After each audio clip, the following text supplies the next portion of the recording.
Allah Subhanahu wa taala menceritakan juga tentang ciri-ciri orang-orang yang kafir.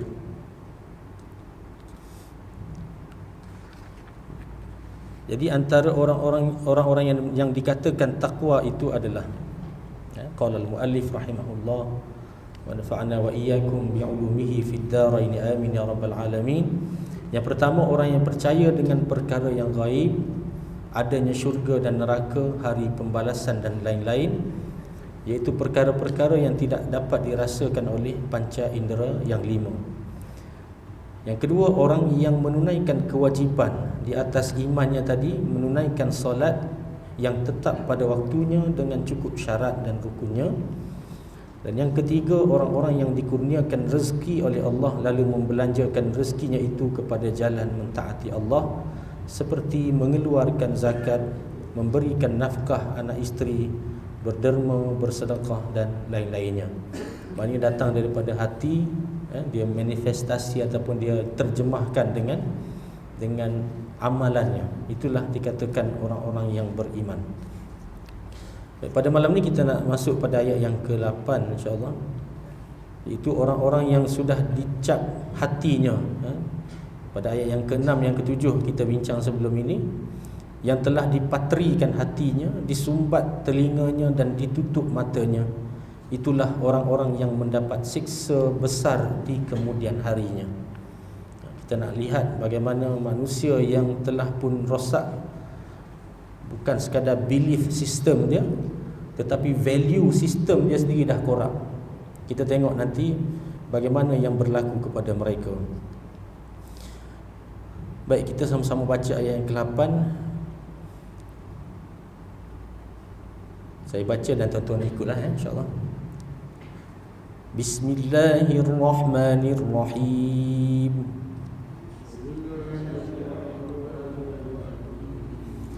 Wa minan nasi man yaqulu amanna billahi wa bil yawmil akhir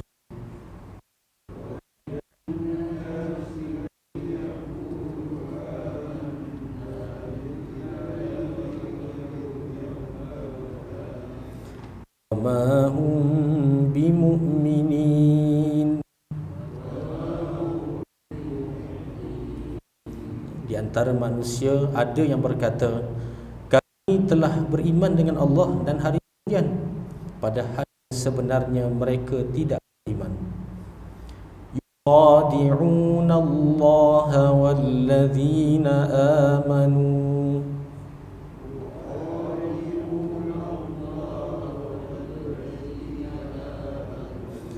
wa ma yakhda'una illa anfusahum wa ma yash'urun.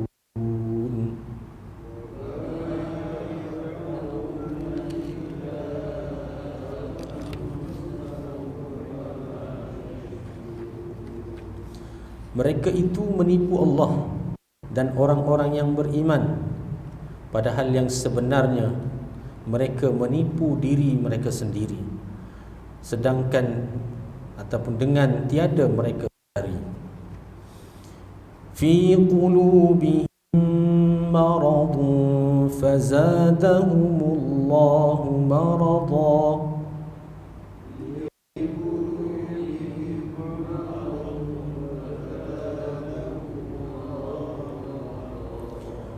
lahum azabun alimun bima kanu yakdzibun.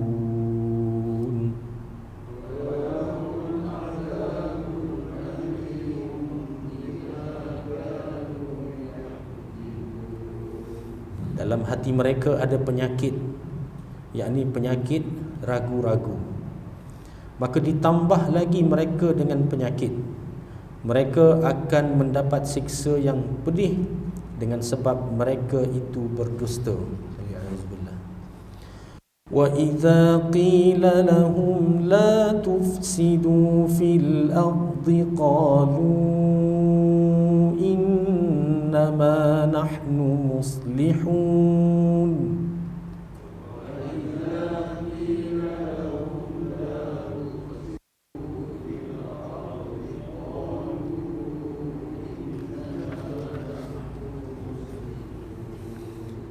apabila dikatakan kepada mereka, janganlah kamu membuat bencana di bumi, maka jawab mereka, hanya kami berbuat baik.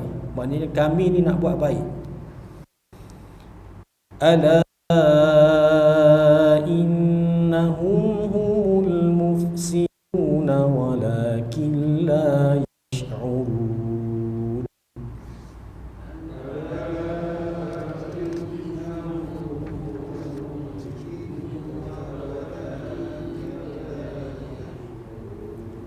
Ketahuilah mereka itu benar-benar membuat bencana, tetapi mereka tidak sedar. Wa idza qila lahum aminu kama amana an-nas qalu anu'minu kama amana as-sufaha.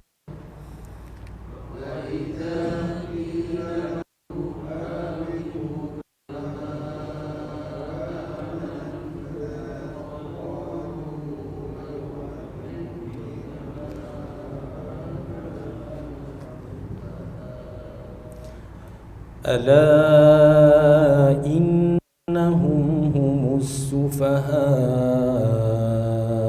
walakin la ya'lamun.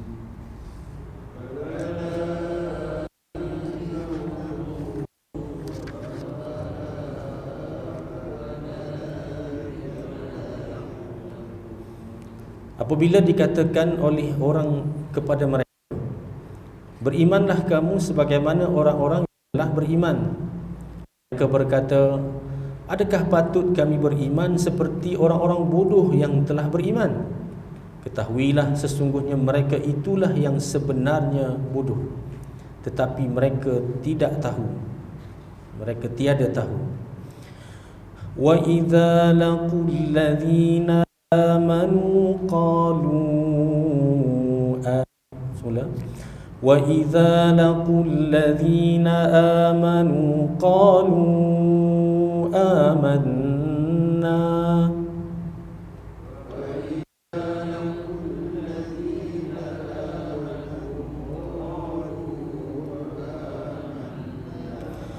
وَإِذَا خَلَوْا إِلَى شَيَاطِينِهِمْ قَالُوا إِنَّا مَعَكُمْ إنما نحن مستهزئون.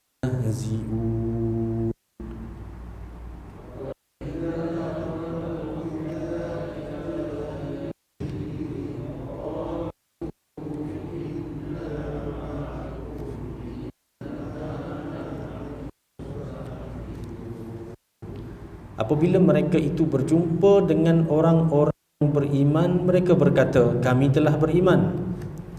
Tetapi manakala kembali pada kumpulan ataupun ketua mereka, mereka berkata pula, sesungguhnya kami berserta kamu juga, hanya kami memperolok-olokkan orang-orang yang beriman itu sahaja. Allahu yastahzi'u bihim wa yamudduhum fi tughyanihim ya'mahun.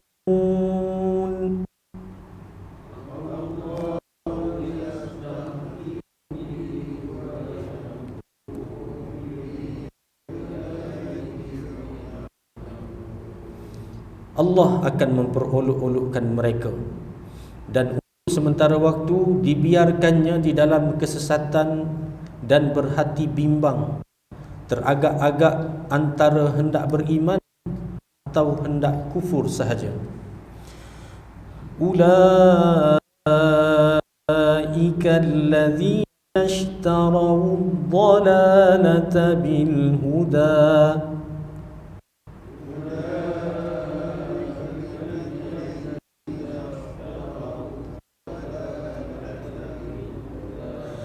فما ربحت تجارتهم وما كانوا مهتدين.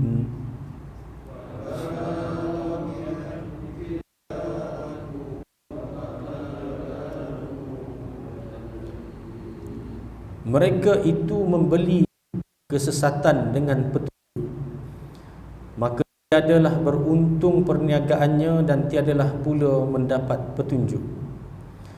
Mathaluhum kamathalil ladzi istawqada nara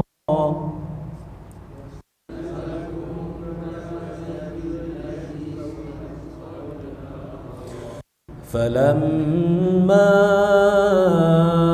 adaa'at ma hawlahu dhahaba Allahu binurihim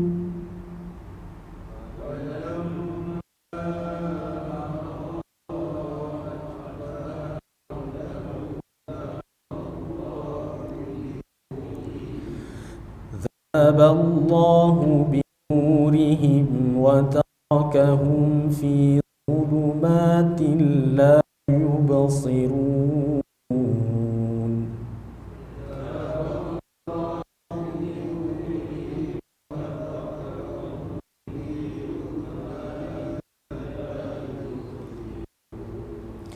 Dimisalkan mereka seperti orang yang menyalakan api. Tatkala bercahaya terang di sekelilingnya, Allah hilangkan cahaya itu dan ditinggalkannya mereka dalam gelap gelita, dia melihat sesuatu apapun. Bukmun umyun fahum la yarji'un.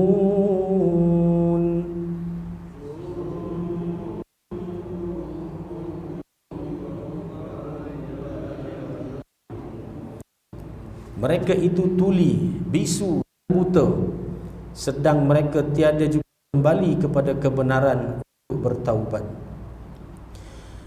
Aw kasayyibin minas samaa'i fihi dhulumatun wa ra'dun wa barqa.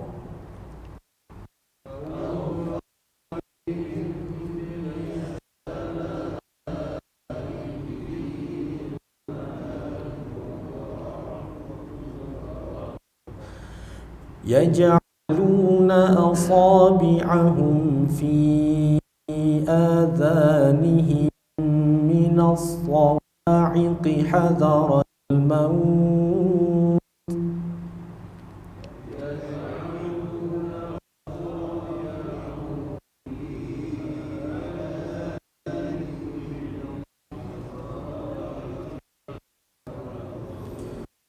Wallahu muhitun bil kafirin.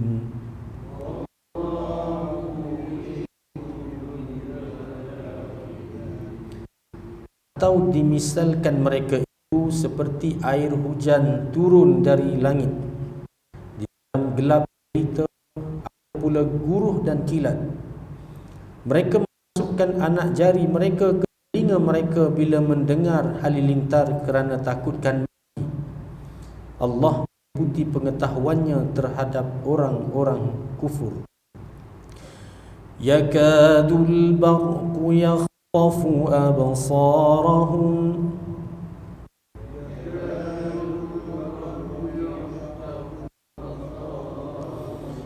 kullama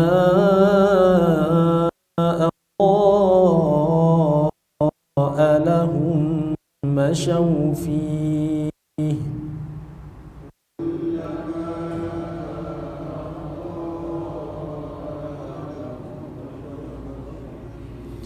wa idza azlama alayhim qamu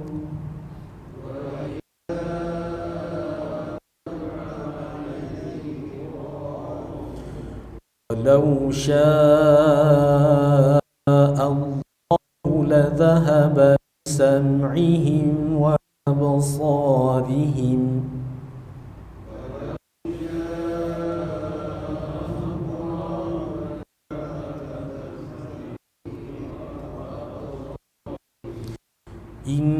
innallaha ala kulli syai'in qadir.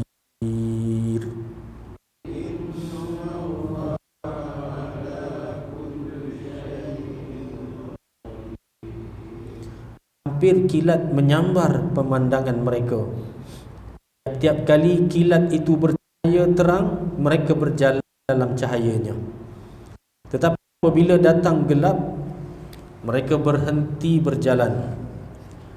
Jika dikehendaki Allah, nescaya dihilangkannya pendengaran dan pemandangan mereka. Sesungguhnya Allah berkuasa atas segala sesuatu.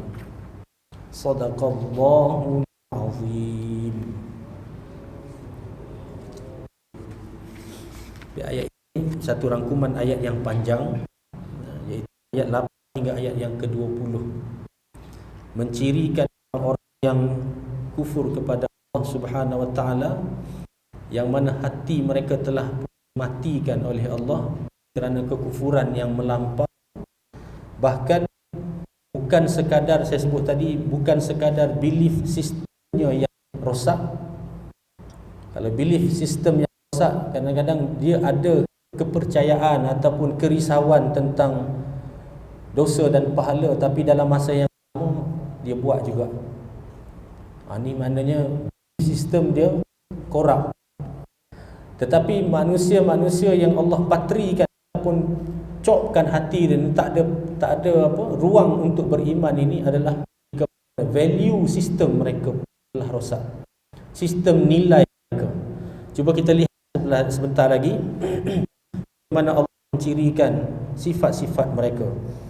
Kata penulis ayat 8 hingga 20, iaitu sebanyak 13 ayat dalam surah Al-Baqarah ini telah diturunkan Allah untuk ditujukan kepada orang-orang munafik yang berada di negeri Madinah.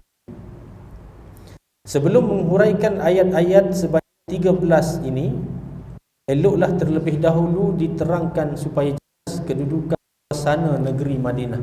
Maknanya setting Madinah ketika mana Nabi SAW memegang tampuk pemerintahan, para sahabat yang telah berhijrah ke Madinah disatukan oleh Rasulullah SAW antara Muhajirin dan Ansar, dan juga dipersaudarakan antara kabilah yang selama ini bertelagah besar di Madinah, iaitu kaum Aus dan Khazraj, yang mana mereka dua kaum besar ini telah pun menerima Islam dan tunduk di bawah dakwah Nabi SAW. Itu negeri Madinah penuh dengan orang munafik. Seperti kata penuh itu bukanlah satu golongan majoriti, bukan, tetapi masih ada di celah-celah orang-orang yang telah dipersaudarakan itu golongan ataupun orang asal daripada orang tempatan itu. Ayat yang lain Allah sebut wa min ahlil Madinah. Mereka ini adalah penduduk asal Madinah. Jadi Madinah ini ada orang-orang yang munafik sebagai penghalang kemajuan penyiaran agama Islam. Kata penulis, kalau kita berbalik pula ke belakang mengikuti jalan sejarah perkembangan agama Islam, kita akan dapat bahawa agama Islam sejak dilahirkan ataupun sejak menjadi disyariatkan di kota Mekah, bermula dari wahyu yang pertama di Gua Hira oleh kepada Rasulullah SAW, yang telah mengambil masa 13 tahun. Ini fasa pertama dakwah Rasulullah SAW, iaitu fasa sebelum hijrah.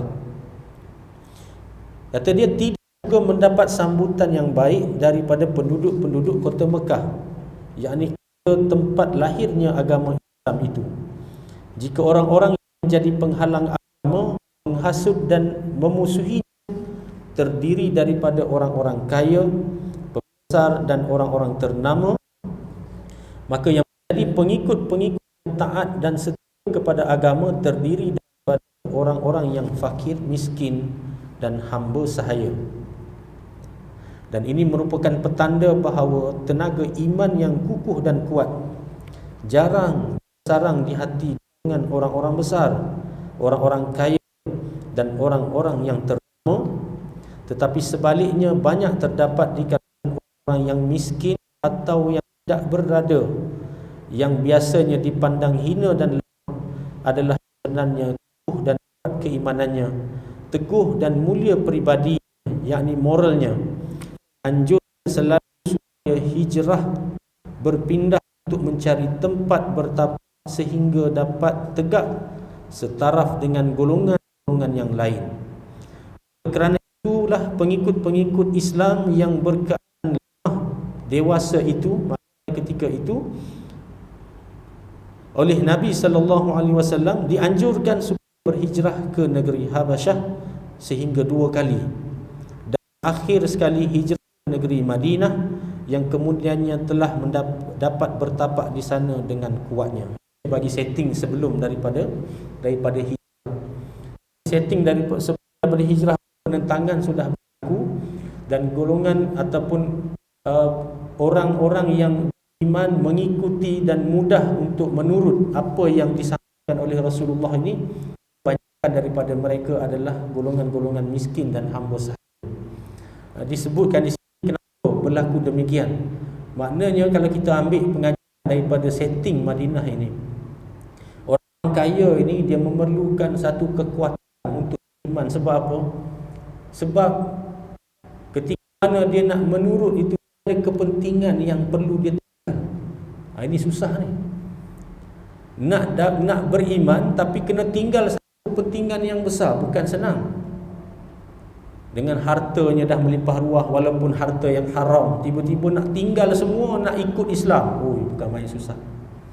Bahkan pula yang ada jawatan seperti Abu Jahal ketika itu, tiba-tiba nak ikut Muhammad SAW, bermakna dia terpaksa turun dan tunduk kepada orang yang lebih dianggap rendah daripada dia. Bukan satu perkara yang senang. Maknanya orang-orang yang ada harta, orang yang Allah bagi dia jawatan, orang yang dia ada kedudukan di dalam masyarakat, tiba-tiba dia tegak dengan iman, ini satu kemuliaan yang besar. Sebab itu orang-orang kaya ni sebenarnya tempat di sisi Allah Subhanahu wa taala. Para pemimpin yang adil, Nabi kata, diletakkan salah satu daripada 7 di kalangan mereka yang mendapat bayangan Allah Subhanahu wa taala di padang mahsyar. Sebab special golongan ni. Kalau dia ada kedudukan, dalam masa yang sama gunakan kedudukan dia untuk taat kepada Allah Subhanahu wa taala, maka dia dimuliakan oleh Allah. Tetapi bukan senang. Nak ceritanya bukan senang. Sebab itu di awal Mekah, perkembangan Rasulullah sallallahu alaihi wasallam, awal-awalnya diikuti oleh kebanyakan daripada orang-orang yang miskin dan juga hamba sahaya. Berapa kerat sahaja di kalangan mereka yang beriman itu golongan korporat-korporat besar dan juga yang berjawatan serta bangsawan. Abu Bakar As-Siddiq radhiyallahu anhu antara orang yang berawal memeluk Islam di kalangan golongan orang yang ternama. Abu Bakar ni pun seorang sahabat yang kaya di Mekah pada ketika itu. Juga Sayyidina Uthman radhiyallahu anhu dan sebagainya. Jadi pada ketika itu pengikut belum ramai, dan penentang-penentang di kalangan orang yang besar-besar di Mekah, sehingga kan yang lemah-lemah ni Nabi anjurkan untuk cari satu kehidupan yang baru untuk selamatkan iman mereka daripada ditindas, berhijrah ke negeri Habasyah. Sebab kita tahu orang-orang ini, mereka ni duduk dalam satu kabilah yang dia panggil apa? Anak-anak dan mara dia duduk situ je, setting dia. Jadi ketika mana dakwah sampai kepada mereka, sebelum daripada mendapat penyiksaan, mereka penjarakan anak beranak mereka. Yang disiksa, yang dibunuh ni kebanyakan daripada golongan miskin dan juga hamba. Sebab tu kita tengok dengar Sumayyah, keluarga Yasir disiksa, dibunuh. Siapa Sumayyah? Sumayyah itu adalah seorang hamba. Bilal ditimpa dengan batu yang berat, itu juga adalah seorang hamba. Dan kalau kita perhatikan Abu Bakar As-Siddiq, walaupun dimusuhi, tetapi tidak sampai peringkat penyiksaan begitu peringkat awal. Sebab mereka ini ada title, ada kedudukan di sisi masyarakat pada ketika itu. Baik. Seterusnya kata dia, sesungguhnya penyiaran agama Islam sentiasa akan menghadapi halangan di mana-mana, bukan sahaja di kota Mekah tetapi juga di kota Madinah. Maka di fasa yang kedua, setelah Rasulullah SAW diperintahkan oleh Allah berhijrah ke Madinah, berlaku beberapa rentetan ataupun kronologi yang mula daripada perjanjian Aqabah yang pertama.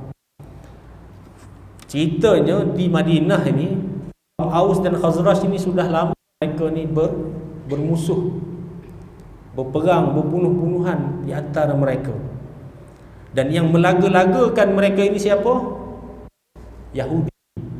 Puak Yahudi ni yang manipulate mereka ni, berperang, bergaduh, ekonomi tak stabil, politik kacau bilau, dan mereka mengambil kesempatan daripada sini.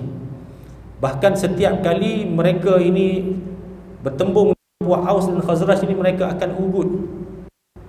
Kau jangan main-main dengan puak kami, Nabi akhir zaman akan tiba pada zaman ni, kata mereka. Dan mereka mencirikan Nabi akhir zaman ini seperti mana yang diceritakan di dalam kitab-kitab mereka. Maka orang-orang dan Khazraj ini sudah dapat satu gambaran tentang Nabi, tetapi mereka tak tahu siapakah sosoknya, melainkan mereka tahu namanya adalah Ahmad ataupun Muhammad. Apa yang berlaku adalah ketika mereka ingin nak cari satu jalan perdamaian, maka pada haji, pada satu musim haji, mereka pergi melakukan haji dengan cara jahiliah mereka lah. Pada masa itu dakwah Rasulullah sampai ke kemah-kemah mereka, dan mereka kata, oh, mungkin inilah Nabi yang dimaksudkan oleh orang-orang Yahudi. Maka mereka mudah untuk terima iman, sebab mereka dah ada basic knowledge tentang Nabi akhir zaman ni. Dah lagi ciri-ciri yang disebutkan oleh Yahudi ni jelas ada pada Nabi SAW. Mereka tak silap saya 12 orang daripada kalangan kaum Aus dan Khazraj minta kepada Nabi untuk berbai'ah dan memeluk Islam. Kemudian mereka dihantar ke Madinah untuk menyampaikan Islam, disertai oleh seorang sahabat Rasulullah namanya Mus'ab bin Umair. Mus'ab bin Umair ni seorang budak muda, pandai berbicara, pandai tackle hati masyarakat, dibawa sebagai naqib untuk menyampaikan Islam ke Madinah. Dan setahun selepas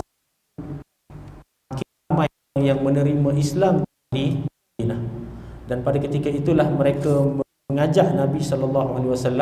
Dalam arti kata itu juga perintah Allah Subhanahu Wa Taala untuk Nabi SAW berhijrah ke Madinah. Jadi setting di Madinah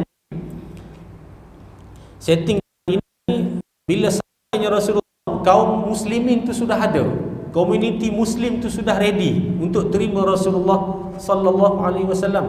Sebab itu kita dengar tala'al badru alaina, kan, Nabi disambut dengan penuh gemilang ketika sampai di Madinah Munawwarah, kerana dah ready komuniti yang nak hidup sama-sama dengan Rasulullah SAW, iaitu kumpulan besar Aus dan Khazraj di Madinah. Maknanya dia etnik utama yang berada di Madinah.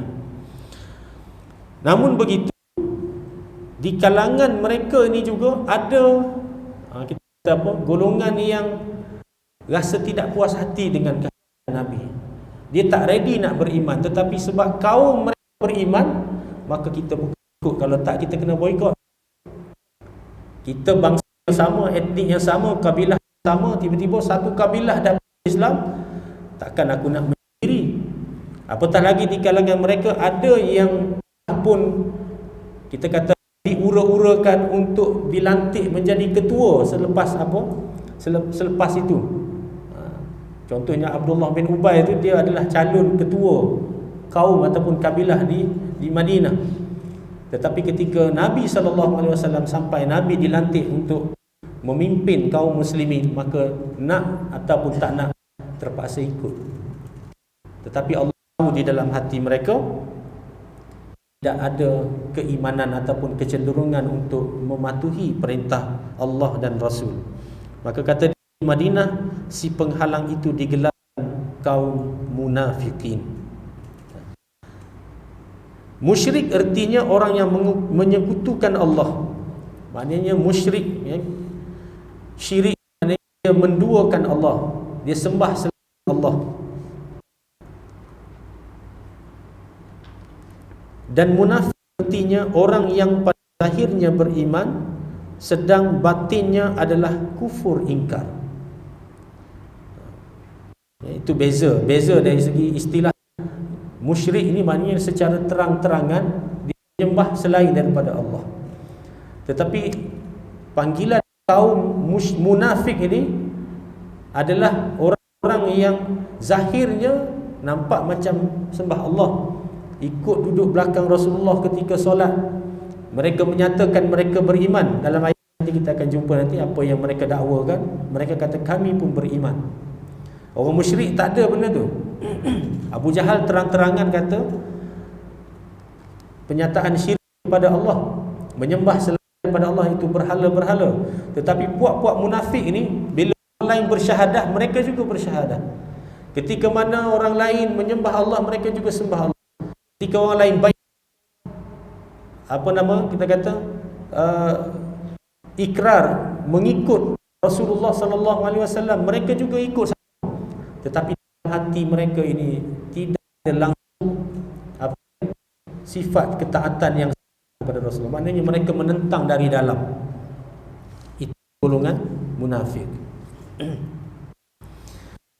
Kedua-dua orang musyrik munafik ini kata dia meskipun sama dalam erti kata sebagai musuh agama, tetapi mempunyai cara dan kedudukan yang berlainan. Ini yang dia nak sampaikan. Sebab itu Allah Subhanahu Wa Taala sebut satu kelompok orang kafir, tetapi ada dua jenis. Kita dah isyak kan? Dah isyak. Kita nak azan dulu kan? InsyaAllah kalau boleh saya sambung lagi sikit dalam berapa minit je. Dalam 10 minit insyaAllah.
La haula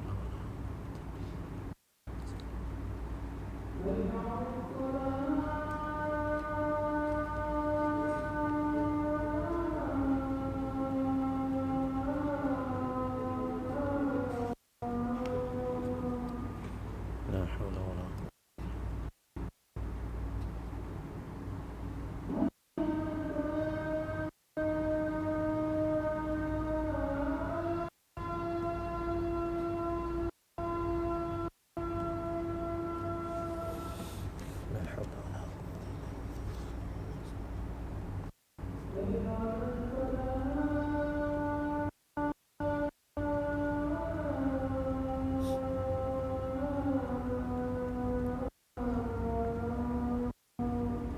la haula wala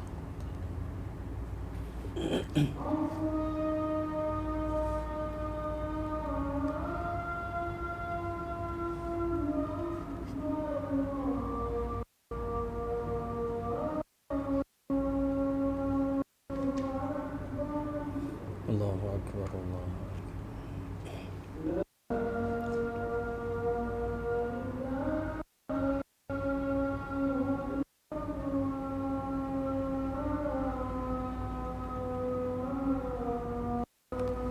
La ilaha illallah. Allahumma rabb hadhihi ad-da'wati at-tammati was-salati al-qa'imah ati sayyidina Muhammadin wassalatu wa Muhammadan alladhi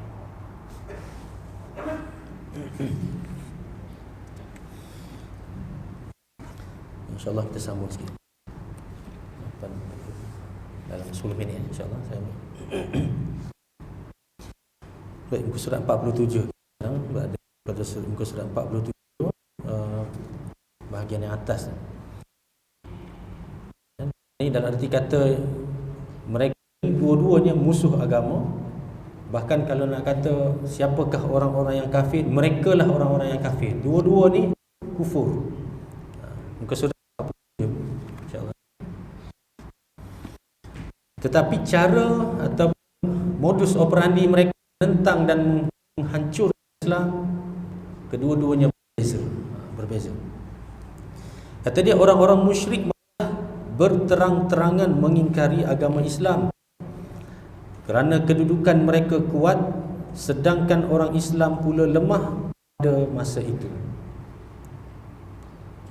Pada zaman Mekah, penentangan mereka berlaku kepada Nabi sallallahu alaihi wasallam, seruan dakwah Rasulullah sallallahu alaihi wasallam secara terang-terangan kerana mereka ada power pada ketika itu.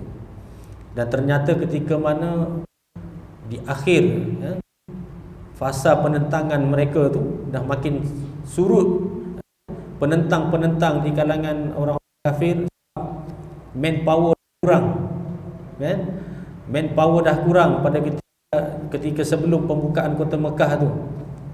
Amr bin al-As dah masuk Islam, Khalid bin Walid juga dah masuk Islam. Semua ni manpower pemuka-pemuka Quraisy yang hebat menentang Rasulullah, semua dah dilunakkan hati oleh Allah. Maka pada itu kita lihat ketika mana tentera-tentera Islam, kaum muslimin masuk ke dalam kota Mekah, lunak hati mereka untuk terima Islam.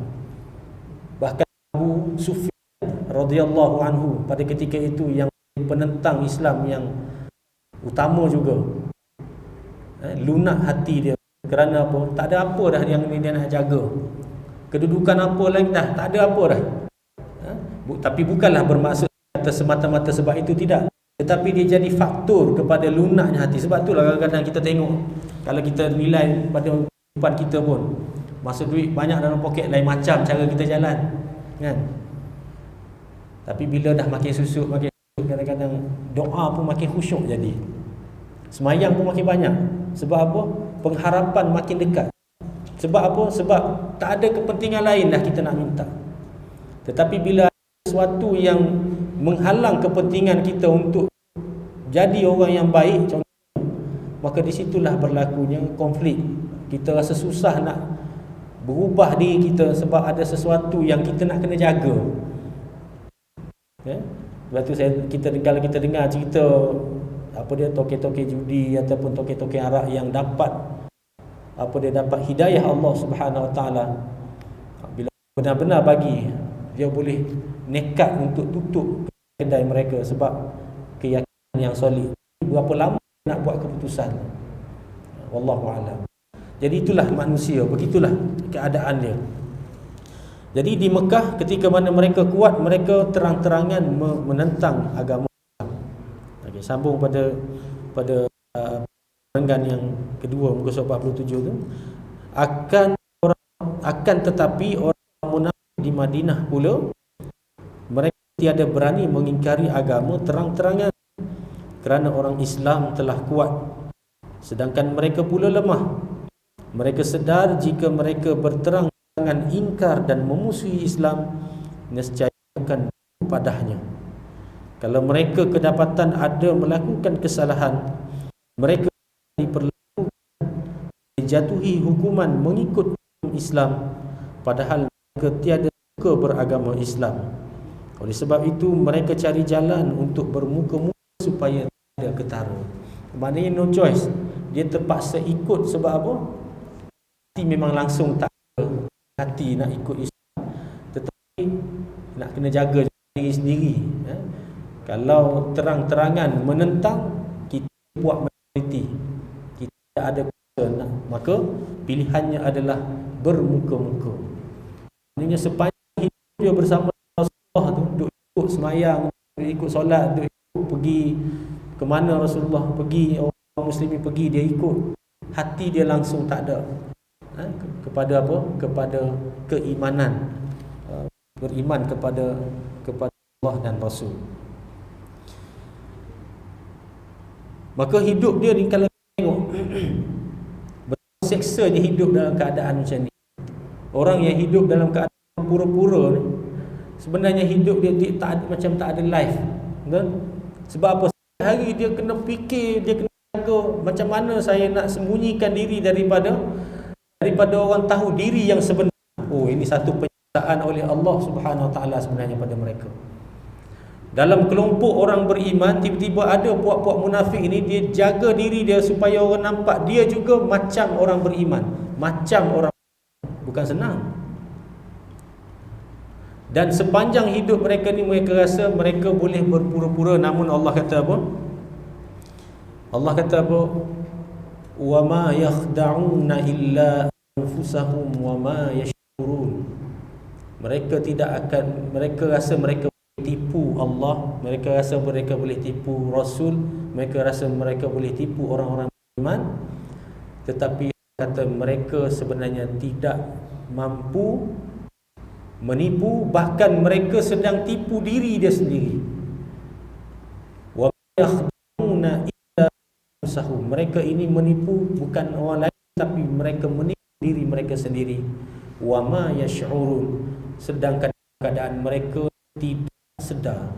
Ini disebutkan sebagai value system yang telah rosak. Sebab apa? Sebab setiap hari mereka sedang jadikan nilai yang jahat itu sebagai nilai yang baik bagi dia. Tak apa macam ni, tak apa. Kan mula-mula dia tahu perkara tu perkara jahat. Lama kelamaan kalau kita tengok pada ayat yang ke-11, ketika mana orang-orang beriman berkata, la tufsidu fil ard, janganlah kamu merosakkan muka bumi ini.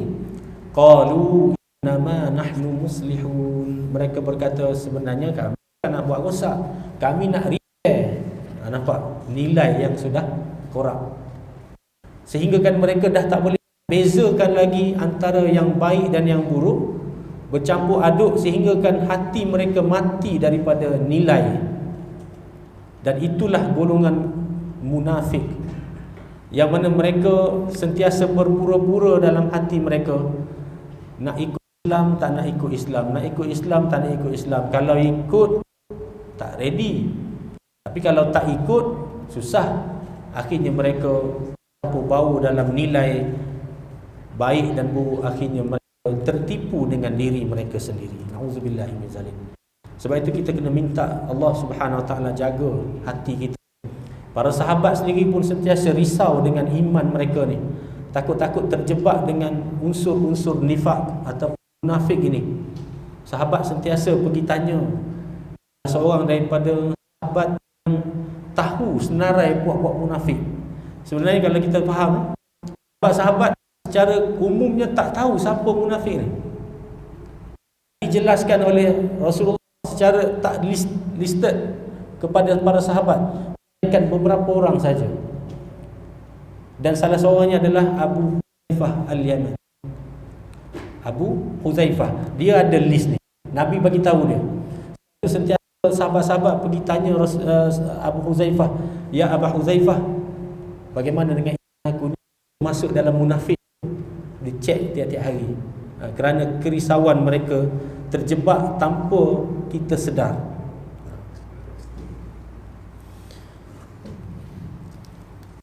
Kata penulis, tetapi dapat mereka menutupi keburukan mereka? Dapatkah mereka menyembunyikan rahsia hati mereka? Tidak. Sekali-kali tidak. Allah telah menyingkapkan rahsia mereka dengan turunnya ayat 8 hingga 20 tadi, diberitahukannya kepada Nabi-Nya sallallahu alaihi wasallam. Maknanya kalau kita nak perhatikan ciri-ciri munafik yang ada, maka sebahagian yang menjadi isi utamanya ada di dalam penjelasan ayat yang ke-8 hingga 20 di Al-Qur'an ini, yang insya-Allah kita akan sama-sama perincikan lagi dalam bacaan kita nanti. Bagaimanakah Allah mencirikan mereka, dan kita boleh ukur dengan diri kita. Kalau kita dengan niat jahat, tiba kita pusing ayat supaya nampak kononnya kita nak baik, salah satu tanda. Salah satu tanda. Dengki yang berkesudahan tapi berpura-pura jadi baik supaya orang nampak boleh jaga, kita boleh jaga kedudukan kita, dan itu juga salah satu daripada tanda-tandanya. Maka kita boleh ukur dan kita boleh nilai diri kita, istighfar kepada Allah supaya Allah jauhkan daripada sifat munafik, insya-Allah. Jadi insya-Allah kita akan sambung lagi perbincangan berkaitan dengan ayat ini ke waktu yang diizinkan oleh Allah Subhanahu Wa Taala, waktu ke depan nanti. Apa yang baik kepada Allah Subhanahu Wa Taala dan yang lemah kepada diri saya sendiri, saya mohon dan maaf. Kita sama-sama doa agar Allah Subhanahu Wa Taala jaga hati kita, perbaiki amalan kita, letakkan sentiasa rasa bersalah dalam diri ketika mana melakukan dosa, supaya nilai diri kita sentiasa selari dengan nilai Allah Subhanahu Wa Taala dan tidak tergolong di kalangan golongan orang-orang munafik. Auzubillahi min dzalik. Jadi sekadar itu dulu. Qauli hadza nastaghfirullah li wa lakum. Wassalamualaikum warahmatullahi wabarakatuh.